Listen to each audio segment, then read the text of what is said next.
When did you first know you wanted to work in movies? Oof, I'm old. I didn't mean what year. I mean, I came out to Hollywood and I worked in a mailroom, and I liked reading scripts, I think, is when I started realizing I could probably sell screenplays. That sounded fun to me. Um, but I didn't know if I'd be a producer or what I would do. I just sort of liked being in the business. Did you grow up watching movies, or I mean, did. like being a big movie fan? I like movies a lot. I do, and I'm from a tiny town in Maryland, and so most of all you had to do was go to movies. So I learned a lot about the world through the movie theater and that kind of stuff. So I believe sort of in the power that movies have. So when you went to Harvard, what did you go to study? I didn't really know at that point either. I'm more of a react to what's happening kind of guy than planning ahead. I got a degree in American history. When I was in college, I got a job working on sports.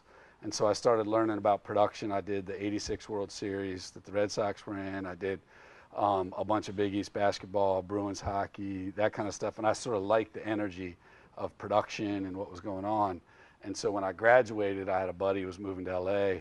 And I was like, well, maybe I'll come with him and I'll check out, I'll get on something in LA. And then I ended up in the mailroom at an agency.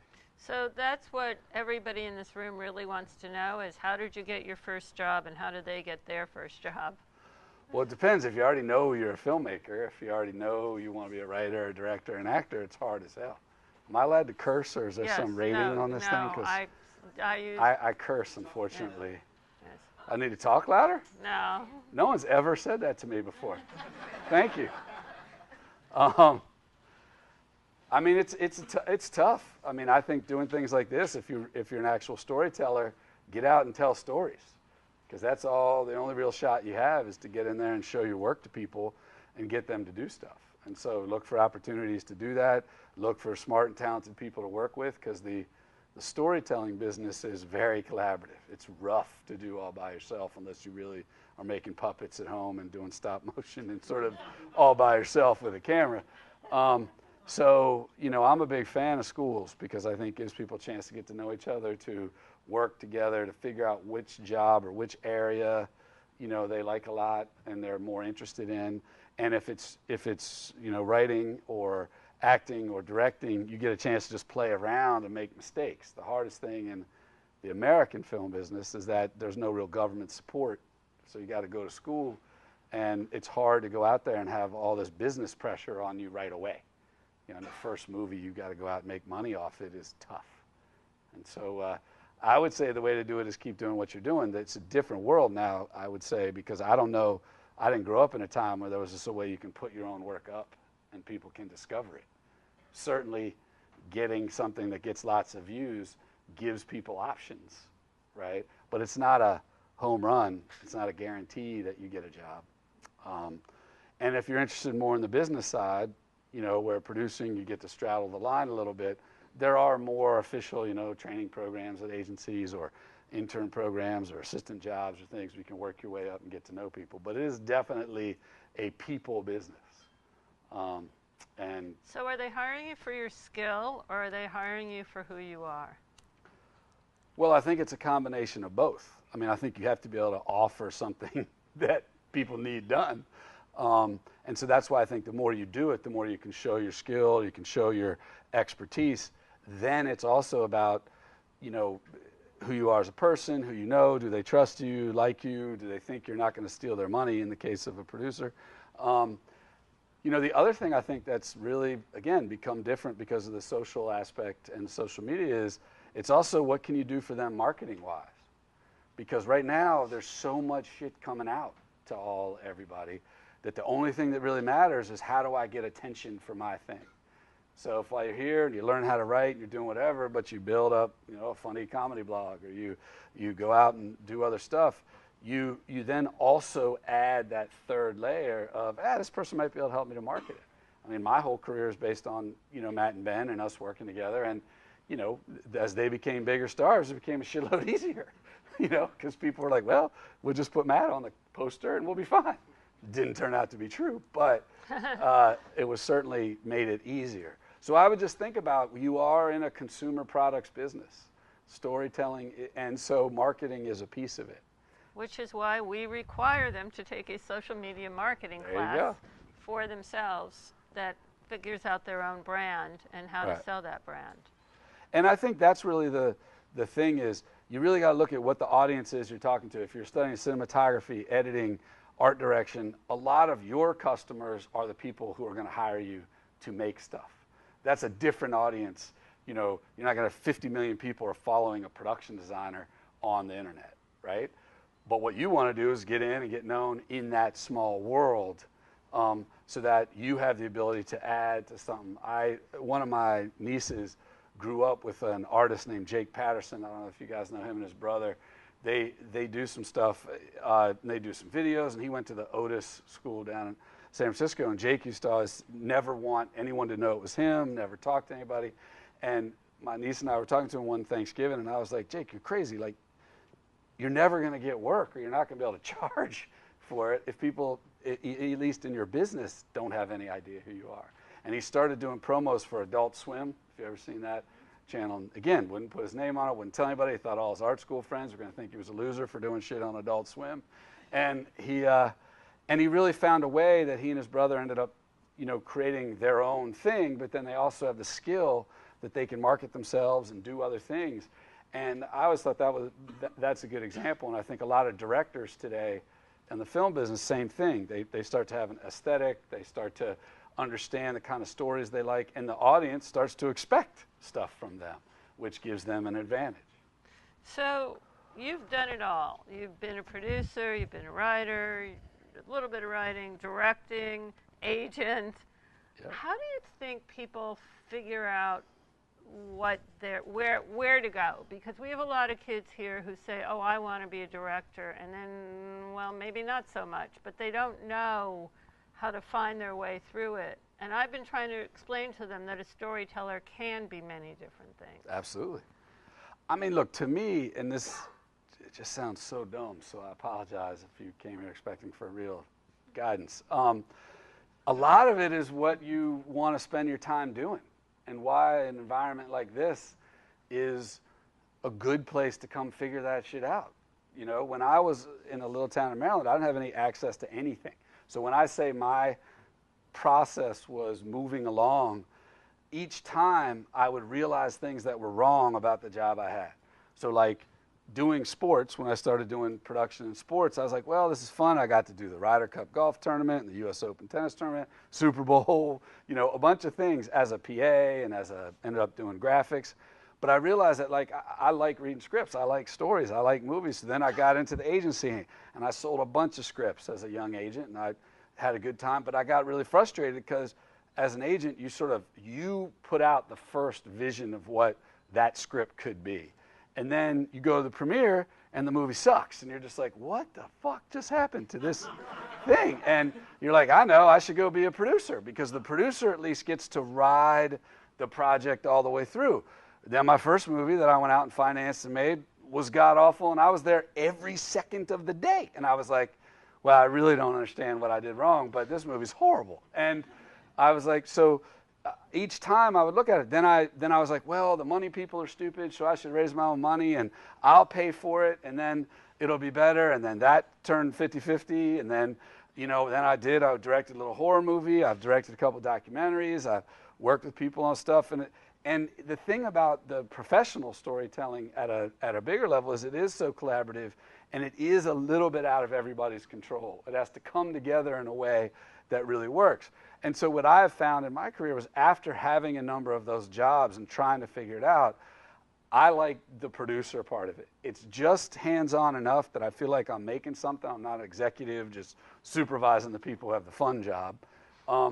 But it's also, I'm not really a director. I'm pretty good at it, I think, but it's not something I wake up every day going, man, I should be the one to tell this story. I wake up every day saying, this story should get told, and then figure out how to tell it. And in some cases, if that ends up being me, great, but that's not my initial goal. And so that's why, again, I think schools like this one give you a chance to try all that, to decide. You meet a production designer and you realize, wow, that person really understands what they're doing, and they're making it look a lot better than I would all by myself. And I think it's the same thing with writers. You know, I think you want to start with a good script. That's at least been my success. And some writers aren't good at working with a lot of people, and they're not good at telling actors what to do, and they're not good at other stuff, and so they should write, and directors should direct, and there's personality types, and there's things, but it's still a team-oriented thing. So unfortunately, I would say it's trial and error. Also, your life changes. I mean, when I was younger, I was making 2 or 3 movies a year, traveling all over, making stuff, having a blast, and then I had kids. And I love being a dad, and I love kids, but it is not a good business for raising kids. So then you're like, I got to make movies in LA, then the tax situation changes, and nobody makes any movies in LA. And so you sort of have to roll a little bit, but that's way beyond, hopefully, what all of you are worried about right now. But I'm just saying that it is a way of life. You know, being in production at whatever level is sort of a vampire cult. You're signed up for a way of life that no one else is gonna relate to outside of what the people who know what you're doing. So, on the average, how many drafts do you think a script goes through from the time it first leaves the agent's hand to the time we're in the theater watching it? I mean, 6, 7. And I mean, again, if you're talking about quick rewrites for production, like where the colors of the pages change, it's probably 20. You know, and then you also have the 5 or 6 drafts before it ever got to the agent. Right. You know, so writing is an iterative process, and there's a little bit of marketing in the sense of, well, maybe we should do this differently, or we should try this. I was just telling somebody that on Good Will Hunting, we took 50 pages out of it when we sold it the first time. We sold it for $1 million. We were like, this script's genius. We're the best ever. And the first meeting, they're like, this doesn't really work. You're like, wait a minute, you just paid us $1 million. Like, what? And they were right. And we took it out, and I think it made the movie a lot better. But it was rough, going from 130 pages to 60. Oh, my God. And starting over. What? The line from the Good Will Hunting, it's not too far. Yeah? That was in it the whole time. Yeah. It's not. So how do you find material? How do you find what you want to make? You know, I read a lot. I have a lot of friends now and writers and people I work with who send me stuff. As I said, I try to keep my volume relatively low. That's a little bit different than a lot of producers where it's, you know, get a bunch of things and you just hope something gets made. I found that for me it's a lot easier to slog it up the hill for a while, and then when it finally gets made, I'm happier for that than I am for sort of 20 things and, you know, one of them is bound to get made. But it leads to years where nothing gets made because, you know, you haven't been able to put it together. But mostly it's just reading, watching stuff. You know, sometimes you find stories in the news. Sometimes there's real people. Sometimes, like I said, somebody, you know, brings you something. When you get to be my age and a little bit with my resume, you have a lot of people sending you things. And so it's sort of a balance of all the different things. What I try to do is pick the things that I believe I can get made. Like, it starts to get super frustrating to just constantly be working on stuff that never gets made. So that's the bar sort of for me. In my own head, I think, can I get this made? But then I also look at the auspices and think, well, we can probably get this made. So that's sort of the one of the bars I use. And the other is who the people are. You know, I've gotten old now that I just can't swallow some of the personalities. So I don't work with some people, and I avoid other people, that kind of thing. Harvey Weinstein? Who financed Good Will Hunting? He did. He did.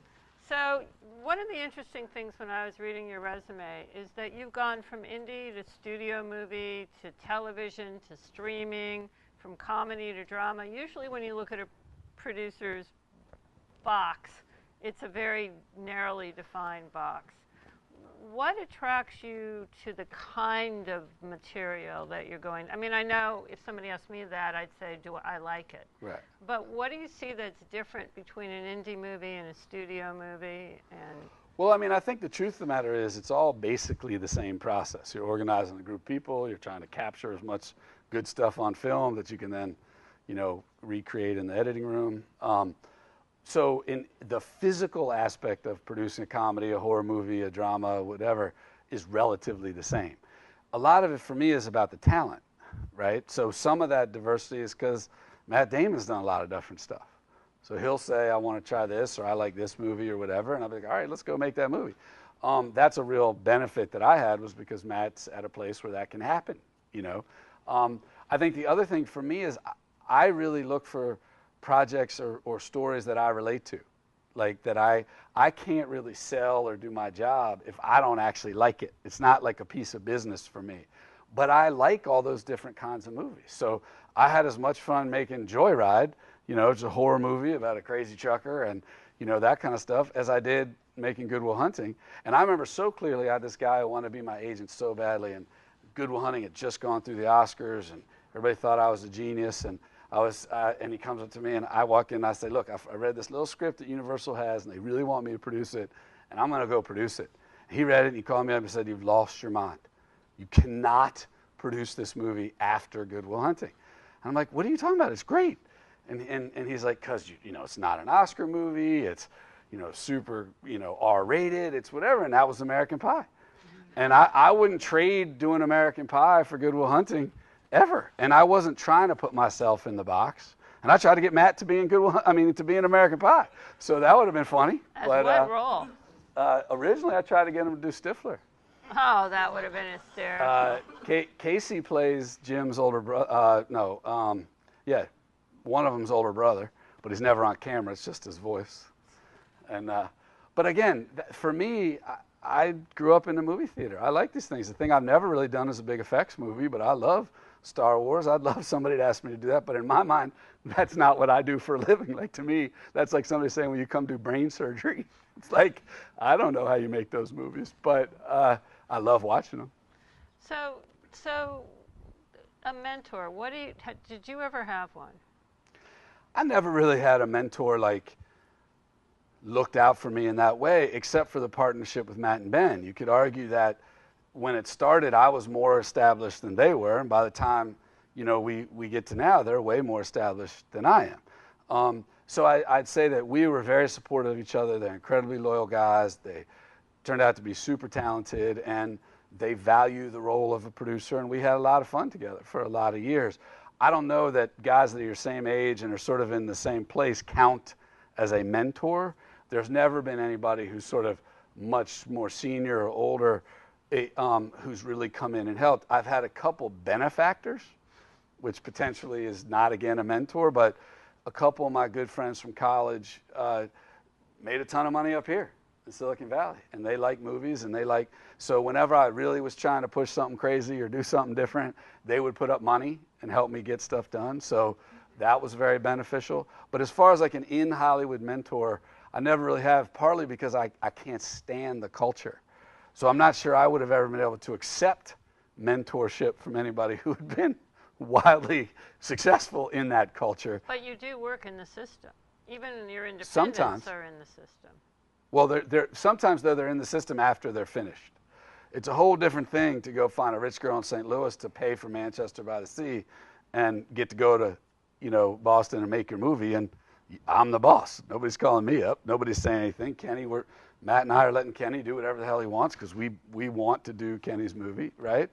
And then you show up at Sundance, you show the movie, and everybody wants to buy it. At that point, it's just like a sale. You didn't have to work with them. You didn't have to fight with them about notes. You didn't have to talk to them at all, really. You sell it to them afterwards, and then you get in battles over marketing. But I feel less ownership over marketing or distribution. So, you know, that is in the system in the sense that you end up back in the system, and it's in the system because you have talent. Certainly Casey's in the system, Michelle Williams. But when you go off to make that movie, you're not in the system. When you go make Joyride, it's paid for by Fox, and they're watching dailies every day and sending you notes every day of what they saw, and basically your job is just to ignore them and let the director go make their movies. That's a different game. And I haven't really done that in a while. I think Adjustment Bureau was the last, or Promised Land, I guess, was the last studio movie. But again, both of those we made because Matt and I could cobble it together in a way where we could go make them, and then you start having the conversations with people. So I'm not that big a fan, and so I guess I haven't been that way. Early in my agenting career, there was a couple agents who were incredibly helpful and supportive, and I moved up the ladder pretty quickly, which was good for me. But once I became a producer, there wasn't a whole lot they could do for me. Well, we keep stressing networking. Yeah. And they keep asking us how. So we keep saying, well, there must be a bar somewhere in your neighborhood. What would you say about all of that? Well, the thing that's interesting to me is I sometimes, and if I say this wrong, I know the dean's here, I know you're here. If I upset everybody, I apologize. I have a little bit different definition of networking. A lot of times, and I'm on the national board of the Producers Guild, which has quote-unquote networking events for producers every month. And what I always say is a lot of times the definition of networking is trying to meet people who are in a better or different or more further along place than you are. And in my opinion, that's actually less successful. It's always awkward. Very rarely do you meet somebody who is in such a secure position in their job that they can bring somebody up with them. I think these are the people you should network with. You want to start meeting the people that you work with. That's my story with Matt and Ben. When I was a young agent, I signed guys who no one ever fucking heard of, who came up and now they're big, right? And so I could have stayed in that space and I'd have a list. Everybody like, holy shit, that guy's got a lot of clients. But I met them when they got their first jobs. And so what I'd say to you is if you meet actors, you meet writers, your guy writes a great script, you see an unbelievable cinematographer, you say, you know what, let's try to figure this out together because it sucks out there by yourself. And that type of networking actually helps you. And the same thing would be true. There's an assistant at an agency right now. There's a PA working for a producer. There's a young development executive who's dying to find something to champion. And you want to go network with those people and find people that you relate to that become sort of your ability to filter all the bullshit that's out there. So I think that part of it's really important. I think, again, I'm sure everybody has questions, and I'm happy to take emails from people after I do talks like this. But what I'm going to be able to do for you is going to be 50% less useful, even though I'm probably 50% more connected than you guys are. And part of that's because I'm working on movies that theoretically I can't hire you right now. You're not in the guild, or you haven't, the union, or you don't have the resume, or whatever the case may be. So I think that's what I try to stress with networking is you can't do it by yourself. So it's super important to get to know people and figure it out. But it's also really important to acknowledge that all these people are struggling to get ahead. And you do remember the people you get ahead with, Like I have this moment right now, and I was joking with my wife about it, that all of our friends are becoming studio heads and big production company heads, and we're lucky. We've been in the business for 30 years, and these are people we've known our whole lives, and these are people. And so you have your moment. And so I can reach everybody. I got to find shit that I actually want to call them about, but I can reach everybody not because I produced Manchester by the Sea, but because when they were a young agent and they were desperately trying to get a script, I helped them. When they had a client, and people remember that kind of stuff. And so I would just say, if you really look at the world as it's just a tiny little pie, and if you're generous and share your pie with somebody else, you're fucked. I really strongly disagree with that. That the entertainment community, at least the ones you want to work with, is very generous, very collaborative. They want to see cool things get made. And what you got to do is be reciprocal. There are people that will use that. If you're that kind of person, they'll use you until you wake up and decide, maybe I'm going to stop producing for this person because they're just using me every time. But that's the best thing to learn in the network, is who's going to help me, who's going to help them. And again, my experience with Matt and Ben was that way. I mean, we sold the script twice. The first time I did the deal with Castle Rock, I was the one that brought them the script. But when Harvey picked it up, he never heard of me. He could have cared less. He definitely didn't even want me to produce the movie. Matt and Ben, first time out, already been in turnaround, looked at him and said, look, if Chris Moore doesn't produce the movie, then we're not doing it. That's balls. And I'll be loyal to him forever for that. And then I've had other movies where I'll have a movie and I'll offer them a part, and that's what will happen. And there's very few people you'll find through your life who are going to risk something of their own for you.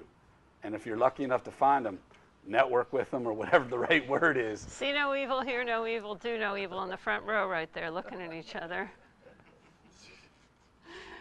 So let's see what anybody out there has to ask. Anybody have a question? Unique. Sweet. I answered everyone's questions. That's a first. No, what? No, I'm sure Unique does. For the online support. Do the online people get to ask questions too? Yeah, if we could figure that out. Who's monitoring that? All right, so you'll let us know. Yeah. Okay. Hi. Somebody has a mic? Yep. I was wondering what kind of experience you look for in somebody that you might hire. For what job? Anything. Well, it depends on the experience that I need. I mean, I don't have any jobs that are anything, right? It's either production stuff or sales stuff, finance stuff. You know, those are all a little bit of skills, but a lot of times what I'm looking for is a bigger Rolodex than mine. So if you're fresh out of Wall Street and you decide, you know what, I want to get in entertainment, I might like talking to that guy because he probably knows 50 other rich people than the people I know, right? If I'm looking for a production designer or somebody like that, then you talk to people who are production designers, you know, art directors, that kind of thing. So to me, it's much more specific to what the role is because this world, at least that I work in, is project oriented. I don't have a business. I don't have a big office. I don't have, you know, I've had those things and they're a nightmare. You spend all your time doing HR and worrying about other stuff, which, as I said, you learn as you go along what you want to spend your time doing. I don't want to spend my time doing that. I like project-oriented life, and when I don't have a project, it's just me, you know, and then it grows up over time. So it's really what we're looking for. Unique. All right, thank you. Hi.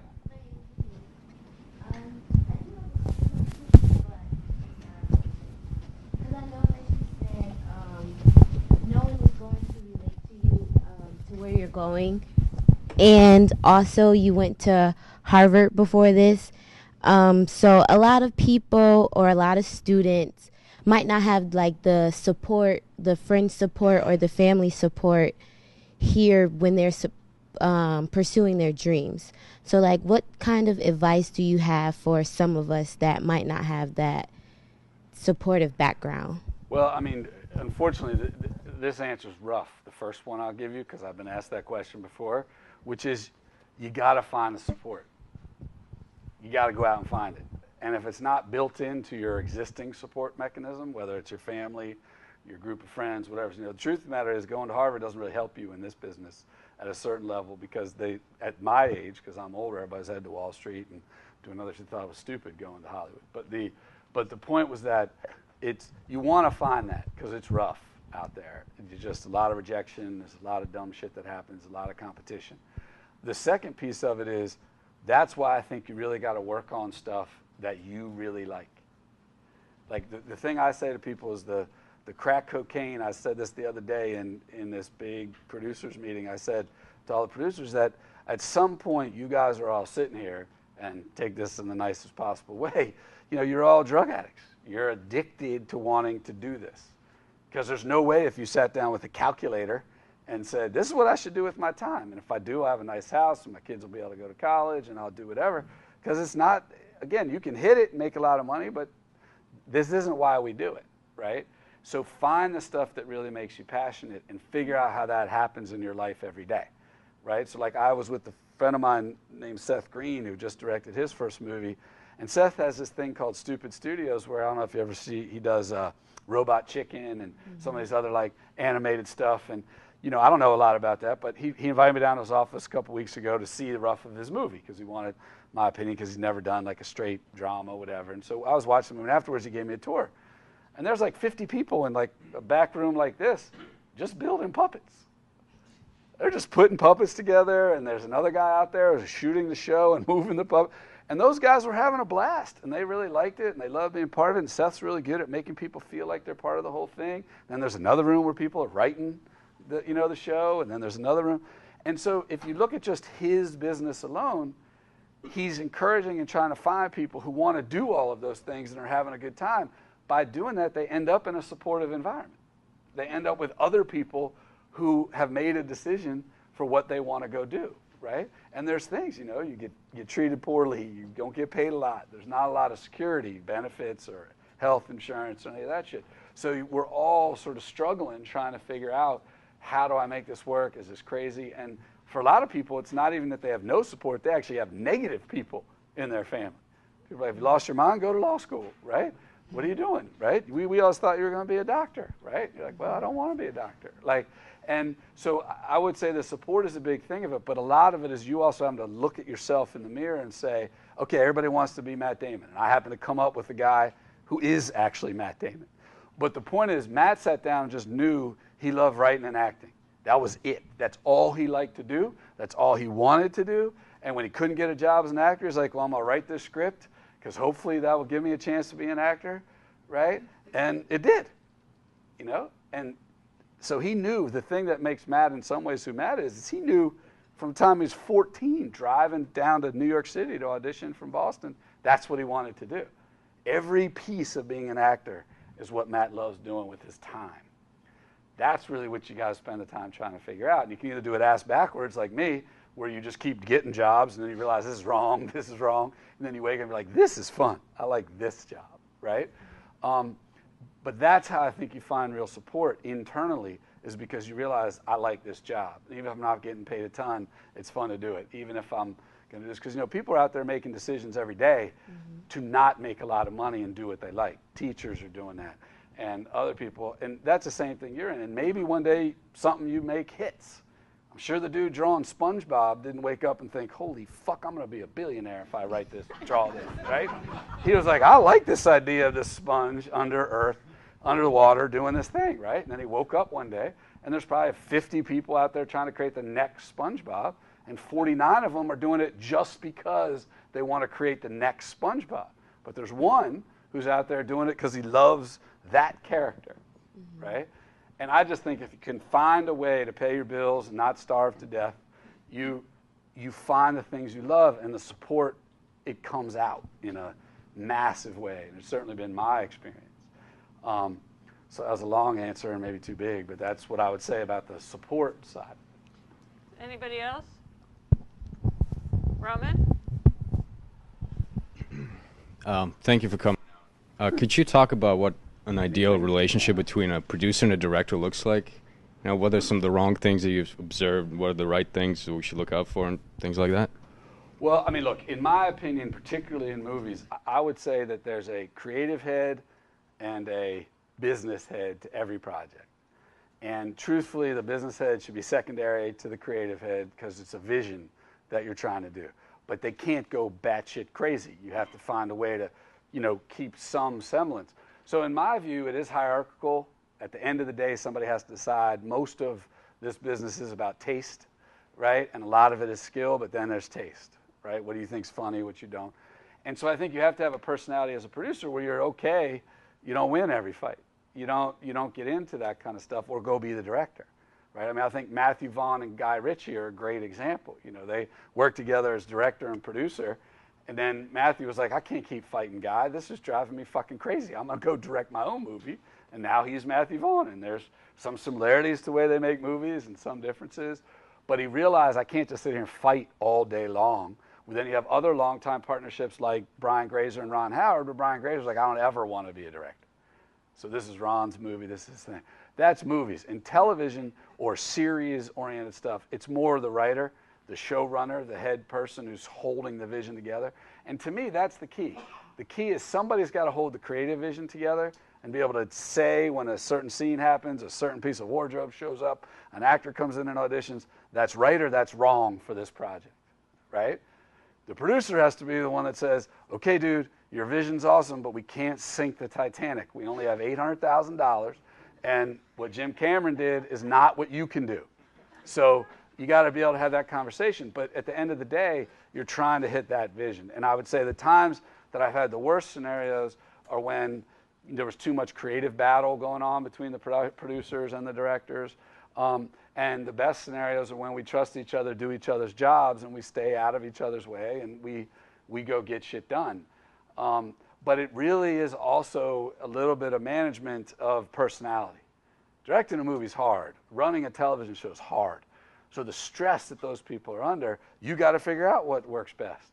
You can become the dude they make fun of every day and they yell at and they do whatever, and you're like, all right, that's going to calm him down. It's better me than somebody else.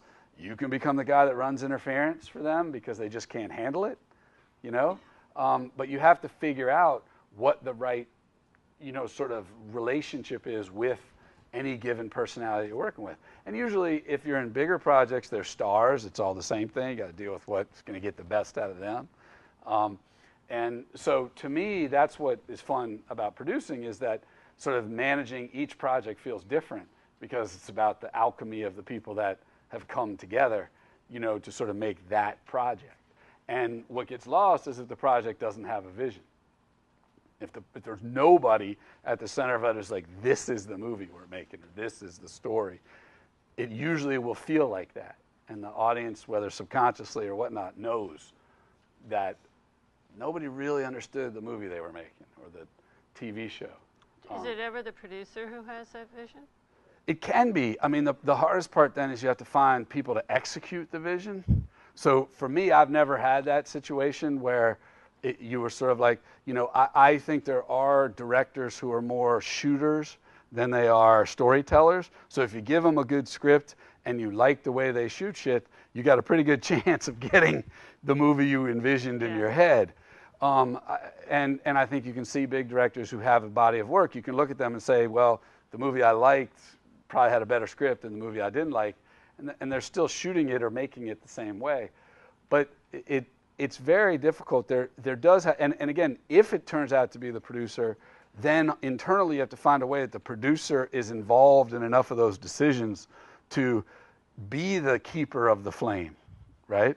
And I think that's why ultimately that should be a director or a showrunner.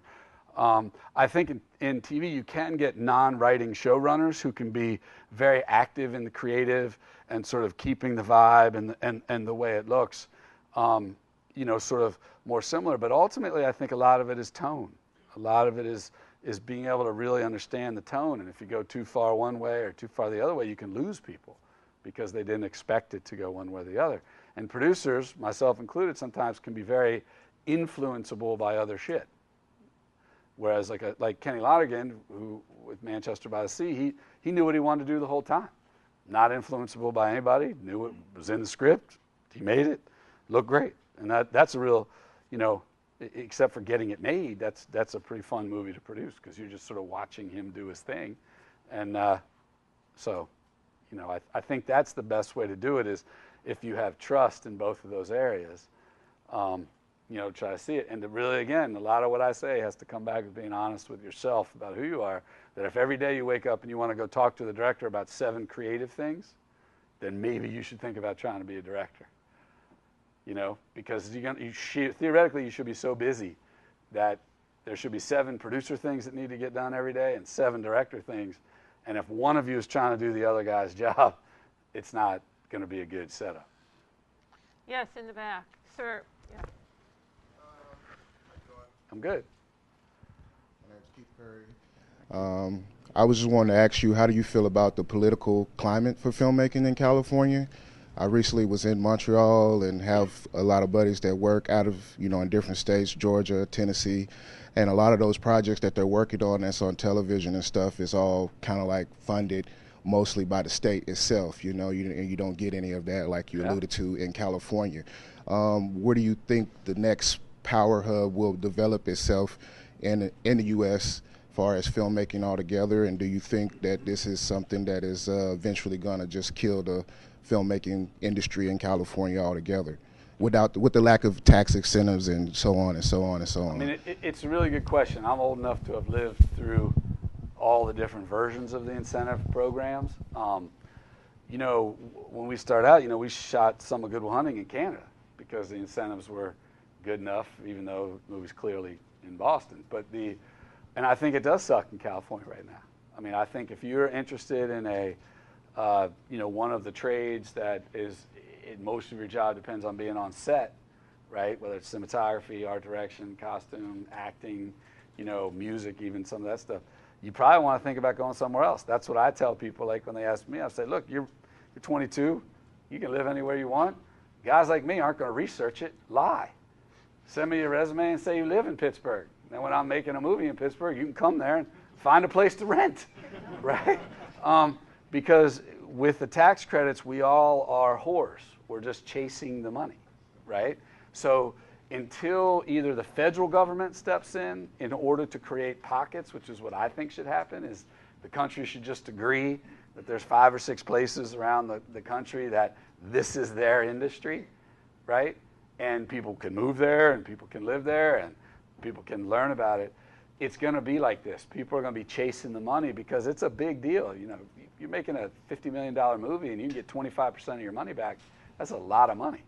And so no amount of budgetary, you know, finagling, no amount of people giving in on their fees makes up for that. You know, I did a show that was on Stars 5 years ago called Survivor's Remorse. And we shot the first season in Atlanta because they wanted to get a tax break, and the showrunner and myself and the actors all live in LA. And so when they picked up the second season, we had this big moment. We went in, we did all this stuff, and they just showed us the math that, you know, in Georgia right now, you're getting 25% on everything. It was saving them roughly $1 million an episode. Well, there wasn't any way that all of us together could save them $1 million and keep it in LA, right? And none of us are rich enough that we're just not going to work. So they knew they would win, right? So we did 4 seasons of it. Just got canceled this past week. But the point is every season was back in Atlanta, you know? And so I do think it's kind of sad for California. The truth of the matter is California does have the biggest incentive program in the country. The problem is the big projects take it all. And if you think about it from the point of view of a government, they're looking at hiring the most people, you know? Star Wars, Marvel movies, they're going to hire a shitload more movies than 50 Manchester by the Seas. So to some extent, I understand the issue that they're in, right? There's much more infrastructure in California and what you guys are building here and like that, you know, stages, there's more crew. But it's starting to get crazy everywhere. Like Atlanta now, you can't go to Atlanta. There's no crews left. I mean, you get, you know, people who haven't even graduated from the Academy of Art working on your movie as a department head because the only person who's ever actually seen a prop house before. And so that's why I think it's a really, and a lot of states are debating it, a lot of states go through it, and the biggest problem is some of those states, they only pass the budget once a year. Well, movies take like a year or whatever to get made, so like you can be getting ready to shoot and then all of a sudden they decide to vote it out. And so it's really hairy right now, that sort of budgeting process. But I do think ultimately it will solve itself down. And I think it'll probably be the ones that are pretty straightforward now. You know, New York City, clearly. I think California will definitely still be a player. Louisiana has put a lot of effort, and there's a lot of infrastructure there in both Shreveport and New Orleans. Atlanta may survive. There's a lot of people coming after Atlanta right now because Georgia did this thing where above the line, all the people who don't actually live in Georgia, they can also take the tax credit on them, which makes absolutely no sense to anyone.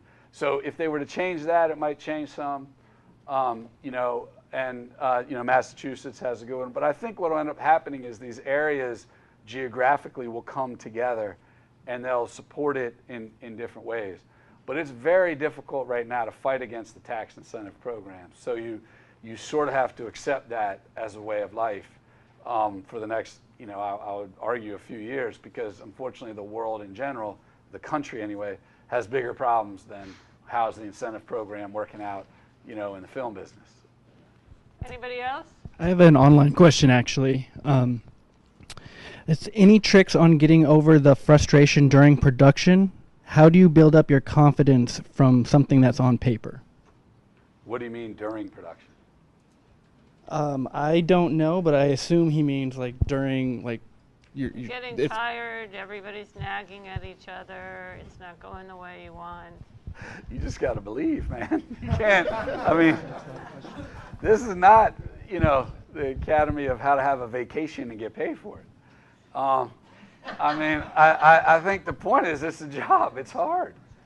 And it is a life that if you can cobble together a way to pay your bills, that's pretty good and pretty rewarding.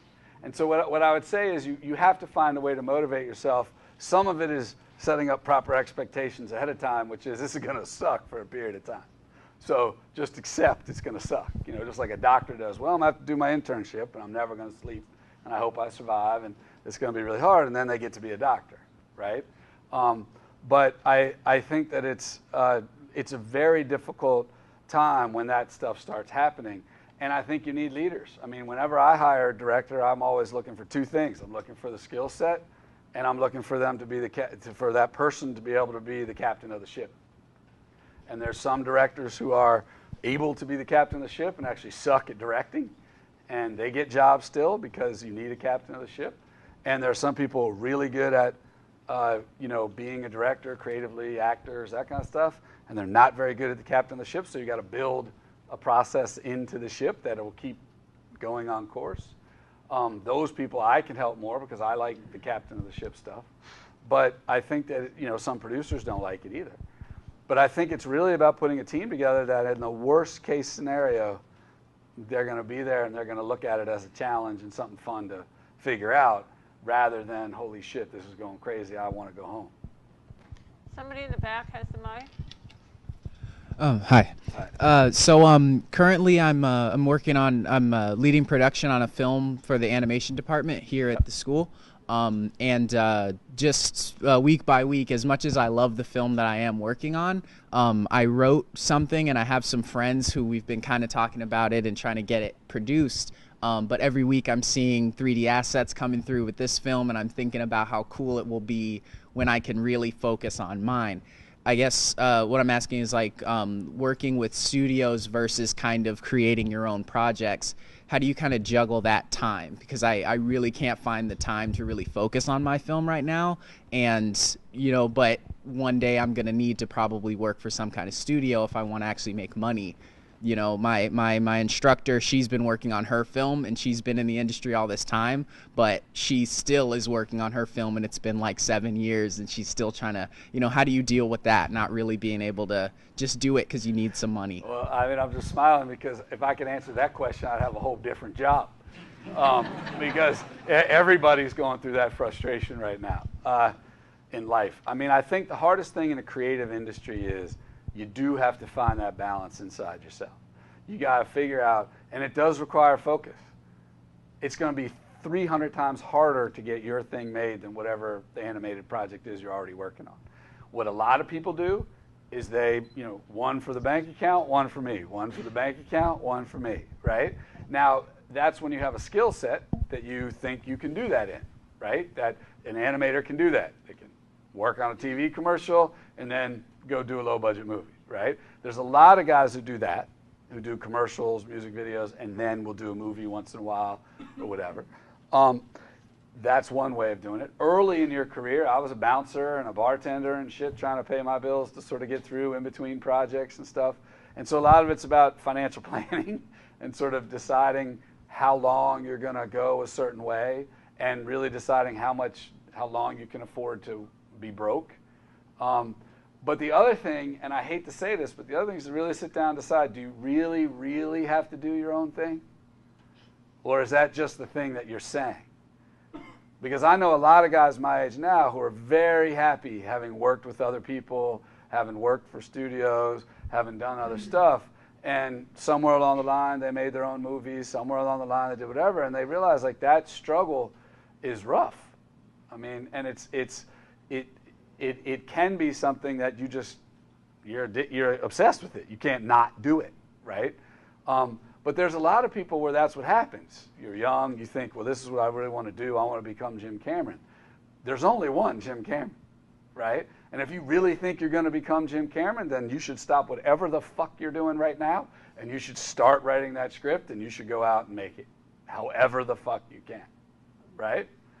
But if there's a little part of you that's like, I'm not sure I'm Jim Cameron. I'm not sure I care as much. And this is pretty fun, these 3D graphics. And they look cool in my movie, but they also look cool in this other dude's movie, right? And I like 3D graphics. So maybe what you're looking for is a chance to do 3D graphics, not make your own movie. And again, I don't know you at all, but I'm just trying to give you a broad spectrum that part of what's great about art schools is you get a chance to pursue your art, get much better at your talent, but also decide, is this something I really want to go do? Is this how I want to spend my time? And some of it is that decision about lifestyle. You know, a decision about, you know, whether you're going to make it or not. The decision about every day, you know, I don't know where my next paycheck comes from, but I'm pretty sure I'll get one. My wife works for Fox, and she can't live like that. She likes. I went 2 years without a check. Yeah. Working with him, actually. Yeah, I'm a bad person to work with. But yeah, I mean, and I had 3 kids to support, but I really, really, really believed in the movie. But it wasn't like I had a savings account either. I mean, I went through all of my savings. So, but I believed in the movie. So that, I think, is also part of what Chris is saying is if there is something you are dying to make, you'll know it. Hi. You can't hear it. It's just Okay, cool. my My name's... people are hearing this way better than Oh, we are. yeah. I'll talk a little bit. Okay.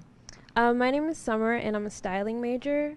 So this might be a little bit of a niche question, but I don't really get to see or hear a lot about the channels to become a costume designer and sort of how they find their way into those jobs. I know a lot of it's like I worked with this person and it's like word of mouth and they did theater. So I was just wondering if you had any advice on that. I mean, unfortunately, what I would say is it is mostly what you just described. It is go to a place like this, meet other people, find a way to get in on a crew and do more projects.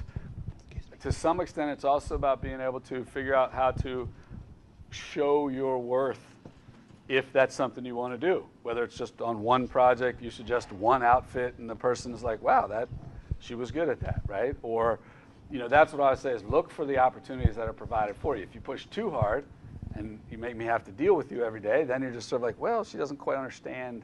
It's all roles, and they all are roles that you play. I think the other thing is to find smaller projects where you can be the boss, right? So the point is like, yeah, maybe right now you're not going to do, you know, a Netflix show, right? But I know you guys are shooting web series here. You're doing other stuff. You might have a friend who's doing a play or doing what. You just walk and say, listen, I'm really interested in this. I'd like to try it. To that person, you might be way overqualified, right? And I think if you just keep putting yourself in position, because what I would say is, for me, when I look to hire people, there's a very clear delineation between decision makers and workers. And for any project to work well, you need both, right? You need people who, you just say, listen, you need to get out, you need to go shopping, here are the 7 fucking things this girl's gonna wear, and we need it tomorrow, right? And that person can go take care of that and do a good job and figure it out and add accessories and make it work better, but they're not at home trying to figure out what she's wearing, right? Then there's people who come in, they're like, you know, I know you put this outfit on her, but wouldn't it look cooler if it was like this? Or what if we did this? Or, you know, there's a scene later where she has to be in the water. Like, that's gonna suck if this is what she's wearing. Like, and if you get good people ahead of you, they'll listen and they'll reward you for that kind of stuff. But it's also about finding those smaller projects. And that's what I think is fun about if I were coming up now is because of the YouTubes and all these other places, you have a chance to go out and try to do it. I mean, I would say call some YouTube person you like and say, you know, you always look like a jackass on that show, right? How about I come in and just get you some clothes?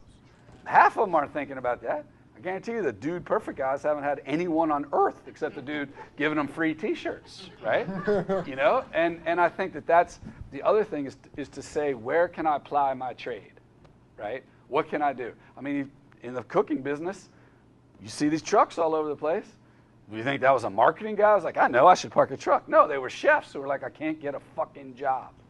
So I'm going to get a truck where I can actually at least cook the stuff I like, and I'm going to drive it around and try to sell it to people, right? And half of those guys are getting their own restaurants, right? So the point is, I mean, I can go in lots of other businesses where that happens. In this town, that's certainly how a lot of this software happened. Dudes in their garages writing shit saying, hey, check this out, right? Rap music, guys driving around with cassettes in the back of their car. So what I would just say to you is it's hard to break through, to become the worker bee.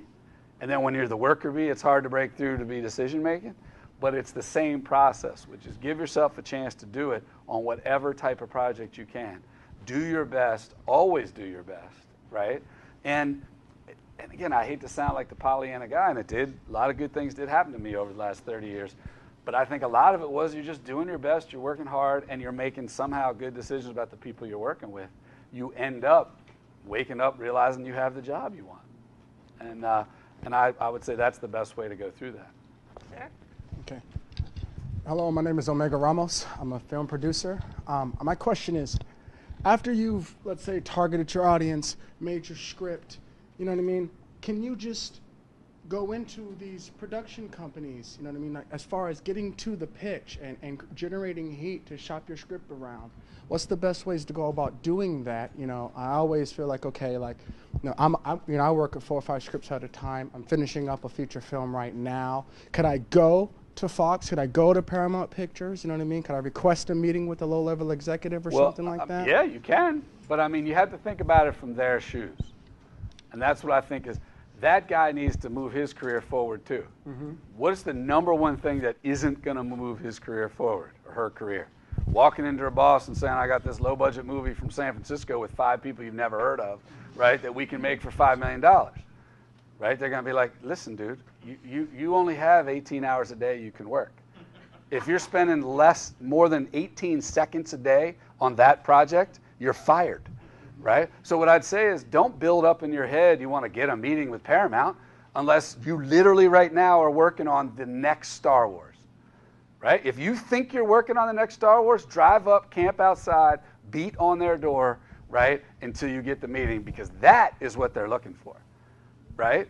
But you got to be honest with these guys. They're all struggling. They get fired just as fast as whatever. So think about what they want, right? So my point would be, if it's not the next Star Wars, right, or in the case of Paramount, Transformers, you want to, and again, you're not going to have Transformers. Unless your dad started Hasbro, right, you aren't going to have Transformers. So he knows that. She knows that. So when the call comes in, hey, man, I met you, did this thing, whatever, what do you got? I got 2 guys in a room talking about their girlfriend. The conversation just ends right there, right? You're just like, okay, great. Does one of them turn into a werewolf? Like what? And so that's the thing I try to say to people is, there's enough information out there. Do some homework, right? There is a company out there that is looking for your movie, right? Find it. Right? And be honest with yourself about the movie. This is a niche movie. What's the last movie that it was like? When Matt and I started out on Manchester by the Sea, we were like, this is the least commercial movie in the history of the universe. We have dead children. We have not a happy ending. Right? It's cold. It's ugly. There's no love story. Like, I mean, literally, if you were sitting in a screenwriting class and said, what not to write, it would be Manchester by the Sea, right? And we were like, well, we're old enough now. We've been doing it long enough. Fuck it, let's try it, because not everybody survives tragedy. Let's make a movie for people who get their ass handed to them by life, right? Let's see what happens. Then we went and found Kenny. Kenny had his whole spin on it, and he took it very personally, and he really wanted to do it. Right? So we're like, okay, now we're going to get Kenny's super sad version of this movie, right? And then once we get the script, we're like, okay, maybe somebody will pay for it. But we had no idea. But what we didn't do, even though it's Matt Damon, was call the head of all the studios and go, hey, you should make Manchester by the Sea. Because then they're just like, what, are you guys high right now? Why would I ever make this movie, right? And right now people think it's wild success, it's whatever it is. It didn't make enough money for any one of the 5 major media companies to have ever done it. Good Will Hunting didn't make enough money for any of the big companies to do it. So that's why I say, if you really want to be a producer, know the business. Go on IMDb, read the articles, find out what the situation is, and I guarantee you, you'll find a company, right, that literally says, our mission statement is to make X, right? And X is going to be your movie. Right? Or close enough to it, and then you chase those motherfuckers down. You don't waste any time. You don't try to be their best friend. You don't try to have them invite you for dinner. You want them every time they see you to be like, oh my fucking God, this guy's killing me. But that's all. If you don't care that much about your project, there is no way you're going to convince me to care that much about your project. You? Hi, sir. Hi. I'm a huge fan of Manchester by the Sea. Oh. Is it really working? I don't think so. Okay. I'm a huge fan of Mentorship by the Sea, and I have a question about when you're doing film, like Mentorship by the Sea, instead of a low budget, how if you pay almost like most of your money on the big star, you can't really focus on quality, but if you spend all money on quality, audience won't be hooked up. So how can you really balance it? Is it a paradox? I mean, it can be a paradox. Theoretically, you decide how you want to spend the money. My experience on movies like that is there's a number everybody will do it for if they like it. And it's like a test. If they won't, right? If Casey had called up and said, oh, it's great, I'll be in it, give me $5 million, we'd have been like, all right, no. But Casey's like, all right, how much can you pay me to be in it? Because I have to pay for my lifestyle. I got to pay for my living, right? And everybody negotiates, right? And again, I don't think it's necessarily fair in the world where people are out making movies for $200,000 to call Manchester by the Sea low budget. We spent almost $10 million on that movie, right? So the point is that it's a smaller movie for a studio level thing, but that is the battle the whole time, because it's also battles of just some movies will do better if you have more days of shooting, right? You just need more time to do it right. That gets fought by how much you pay everybody who's standing there during those extra days, right? Some of them need lighting effects and other things afterwards that need to make it really work. So you need to have enough money. That's why budgeting is so important, because what sucks and what a lot of people do, because again, we're all crackheads and we want stuff to get made, is what a lot of people do is they're just like, let's just front load this whole thing and I'll figure that shit out later, right? And I'll just say, ultimately it comes to get you when you do that. And that's more what you have to be worried about. That's the paradox. The worst thing that will happen to you, but it is so true. So if you can stay true, it is really hard to do, is when you go out and you do a real budget on the project that you love, that you really want to do, and you realize it's going to cost $7 million. And you know that in the greatest success of your life raising money, you could raise $700,000, right? So now you're sitting there going, fuck. So now you got two choices. You lie to everybody and say, hey, we'll get $7 million. You go try to make it for $700,000. That will suck, because the vision of the script that you love isn't possible to do for $700,000. Or if you like the filmmakers, you do whatever, and you say, look, the most I can get is $700,000. Let's write a script right now, right? Let's figure some shit out that we can do for $700,000.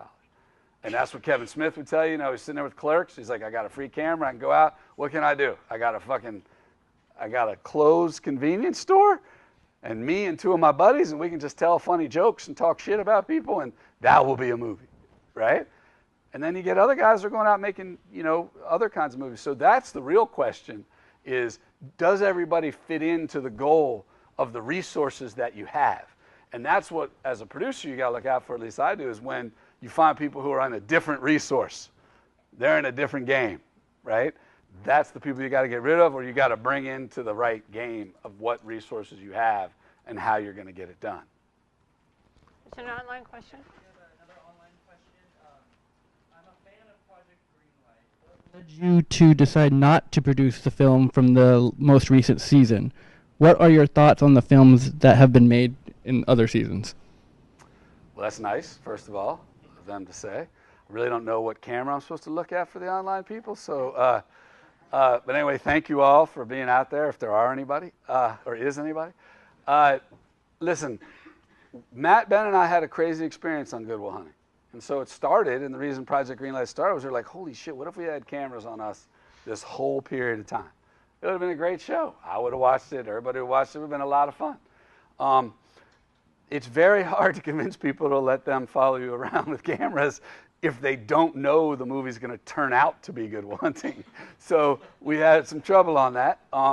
We ended up having to be the producers of the movies because that was the only way we could get them done, because no other producers were willing to do it. I would say we learned a ton. I think to some extent, Project Greenlight and our idea of having competitions online for the scripts is not necessarily the best way to go, because I think that the system, as fucked up as it is, does tend to find some of the best work that's out there, or good scripts find teams to help them make it, and winning a contest isn't necessarily the greatest way to make a movie. When I did The Chair, which was another thing that I did, and that's really the reason I didn't do the fourth season, was because I was doing The Chair, which was a different version to some extent of the similar idea. But we picked the scripts. We didn't bother with the contest. The contest was more about how popular the movies were rather than, picking the script. And I think on the movies, it's tough. I personally believe, and I can't speak to Matt or Ben or Mark and the guys who are doing Greenlight now, my feeling is that it was too much. If you saw the show, you already thought you saw the movie, and it didn't really help any of the movies. And so I think if we ever do it again, the shows shouldn't come out until the movies have had a chance to have their life out in the world, and then you can go see it. And I think that's actually true of the original idea. The Good Will Hunting show wouldn't have been good before the movie came out. It's only interesting because they became Matt and Ben, and the movie got Oscar nominated and all that shit, right? So I think that that's a flaw in our thing, and I think it clearly became that way because the shows became way bigger than any of the movies. So I think that's really what the answer is. And again, I don't know if they're doing it again because I'm not involved with Project Greenlight anymore. But on the chair where we are, trying to always put together a second season, we're trying to find the right way to position it so that the documentary doesn't destroy it. Because I think there is a line of how honest you have to be in a documentary is not necessarily what everybody wants to see before they've seen the movie. I always ask people, how many people have watched the behind the scenes on a DVD or on the ultraviolet or whatever before they saw the movie? I mean, and unequivocally the answer is none, right? Why would you watch the extras until you actually knew you liked the movie? And so I think that was one of the flaws that I think HBO in our first season was so surprised about how many people liked the show that all of a sudden the show took on its own thing, and movie people convinced themselves, well, the show should market the movie. But if the show felt like it was marketing the movie, nobody would like the show because I feel like it was just 10 hours of promo. And so we haven't figured that dialogue out. The audience has gotten too smart for us. Morgan. I'm like, one of the hardest things for me and like a lot of people is just feeling like you don't have control over your future, which is, I don't like the idea that it's like all luck. So how much of it is just like you're the guy that refused to not get up again? Like, how much are you creating your luck? How much are you... Look, what my answer to that question is, I think luck, depending on your definition of it, luck is a term that to some people means you had nothing to do with it. In my opinion, I think making luck, creating luck is more about being able to read situations, right? So this person likes that strip, Matt and Ben sent me Good Will Hunting. At that time, I was probably getting 50 scripts a week. I read it, I thought it was good. I would tell you that decision of just reading that script and deciding I'd like to work on has changed everything from that moment on. Was that luck they gave it to me? Was that luck that I responded the way I did to it? I don't know. Was that skill that I could read those scripts and see a movie that people would pay for? So what I'd say is I wouldn't spend a whole lot of time. The control thing, again, is something for your shrink or your wife or somebody else to figure out how, because the world's out of control in a whole lot of other ways, right, that aren't just the career in entertainment. But I think the thing in entertainment is it is a little bit, and the analogy I use, which sounds cliche as hell, is it's more liquid than it is a ladder. Like, in other industries, there's a ladder. You can follow the ladder. I do this, I do this, I do this, and I should get here unless something's going horribly wrong, right? And if you determine at a certain point in your life you're a ladder person, like I'll say that, like I'll go back to Harvard every year and talk about shit and do whatever. Harvard people are ladder people. I don't know if there's other Harvard people in here, but they're ladder people. They went to Harvard because they think it's a good step on the ladder, right? And so the point is, like, it takes me hours to convince people, look, there's no ladder, right? I'm broke, working out of my house right now. I was at the Oscars in February, right? I'm not in any better shape today except for the people that I know, that I like, that I want to work with, and my ability to read scripts, right? So the point is that you have to come to grips with that out of control thing yourself. On the luck part, it's more about being able to flow. It's like surfing or whatever you want to call it, where the tides move. And that's why I say the networking is about the people you're around and the things you're doing. And you might get lucky and have a script that you wrote 5 years ago become something that people are interested in now. You might be somebody out there becomes J.J. Abrams and be like, hey, he remembered your script from when he read it in your screenwriting class here. I was like, I want to go make that movie. Who the hell knows? What I would say is don't be closed off to that shit. And some people overcompensate for the control thing by saying, I'm 100% focused on this, and this is what I'm going to go do. And if I let myself get distracted, right, it definitely won't happen. And there's some truth to that. But every now and then, it's okay to get on the wave that's going over here and learn and get to meet new people and do whatever. And so I would just say luck to me is more taking advantage of the different situations that come in and the different situations that you find yourself in and the people you're around, and trying to make the most of that, right? And going along that way. And so that's why I tend not to look at luck as it's totally out of your control. It's more a situation. There is occasionally a lucky thing, right?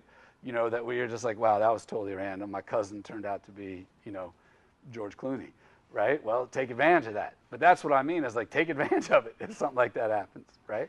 But I don't know that there's any way to really fight the somewhat random nature of what happens to people in this business, because it exists. I mean, like, I don't have Matt Damon and Ben Affleck. These guys are great, but they're you not. Don't know that. Not, you don't know what they're going to be. he's not as handsome as Ben Affleck. I mean, Matt Damon was living on my couch, homeless, when he wrote that script. My wife was like, "What the fuck are you doing with these two guys? Go get a job." And I was like, "Honey, the script is really good. I swear to God, those guys are really talented. It's gonna." That was 4 years. That wasn't like 6 months. I was having that fight with my girlfriend. You deal with people saying like quit, even in your own head. How did you deal with like people saying quit? You know, I'm, as you may be able to tell, I just don't give a fuck. I just don't. And again, I've been rewarded, right? Like some people say, again, when I use this sort of drug analogy, hopefully it's funny, but it's also meant to be, it's somewhat true. Like I've had the high, right? When I went to that first screening in Paramus, New Jersey, a bunch of fucking strangers who paid money to go see Good Will Hunting, and they're laughing and crying, they stand up and start fucking cheering. They don't know if there's anybody in the audience who worked on a movie. I'll never forget that as long as I live. And literally every day I just want that again. And then I got it again. Went to the first screening of American Pie. People laughing their fucking ass off. They're sitting there. It's packed. They're having a great time. I'm like, this is the greatest feeling on earth for me, right? Other people can have other shit. I don't know. Michael Jordan probably liked winning basketball championships. I don't know what it is, but my point is if you can find something in your life that makes you feel that way, right, you're going to chase that fucking thing, as they say. You're chasing the rabbit. And so for me, right, I've had that. I mean, Project Greenlight was fucking ridiculous. Everybody thought we were insane, right? Then you're walking down the street and you're like, oh my God, you're Chris Moore.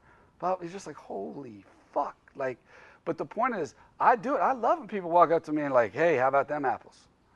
Right? Makes me fucking laugh when people are like, this one time at band camp. I mean, literally, that movie feels like it was in the 50s as far as my life, right? Feels like it was so long ago, and a flight attendant said it to me 2 weeks ago.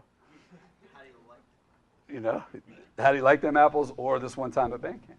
But again, the point is that you got to find what motivates in you and says this is better than the other thing, but you also got to balance it with the bad thing. If I didn't get something made every now and then, I don't know what my wife would say if Good Will Hunting hadn't become Good Will Hunting, right? Because she let me ride it for a while, but there was going to be a moment she's going to be like, okay, you suck. That movie sucked. We didn't make $1. Go get a job, right? So, I mean, you have to play that game with yourself, with your significant others, with the people you care about. I don't know how you motivate yourself, but my point is find something to motivate you, because what I can guarantee you is that moment's going to keep happening. Alfonso. It's not going to go away. Alfonso. Chris, how's it going? So clearly you don't have such a positive opinion about the system, right? And these years you have all this new software, you have Netflix, you have all these new platforms, right? So can I ask you, how do you see the future of the industry in the next 5-10 years? Well, it depends on what you mean by the industry. He asked what I think the future of the industry is in regards to some of technology. Because there's 3 different aspects. There's the making of movies, where you guys here, you seem to have a lot of the newest technology. You understand digital filmmaking. I mean, my first 3 movies, there's a dude with a razor blade cutting fucking film and taping it, right? So I'm happy we've passed all of that.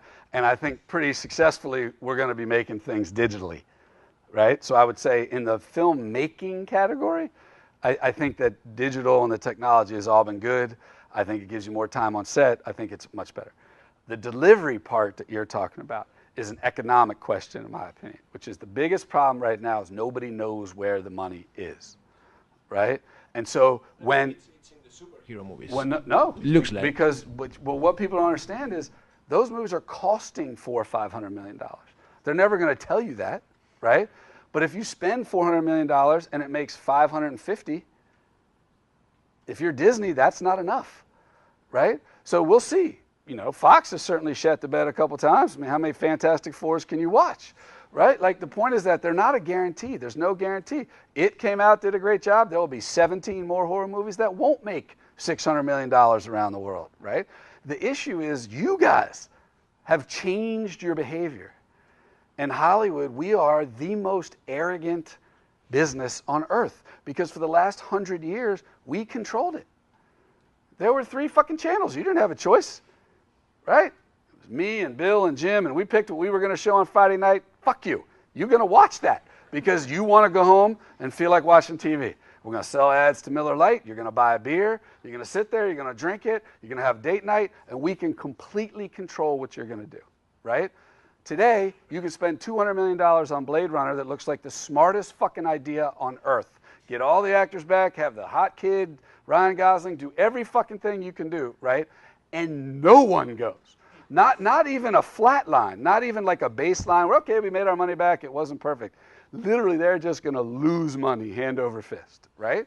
So the point is that the people are revolting. They're not revolting like an active way, but they're just doing things differently. So streaming right now clearly has won because of the on time, anywhere, any place, anytime is clearly a better experience, right? I'm sure Les Moonves, who runs CBS, is at home watching shit on his iPad, right?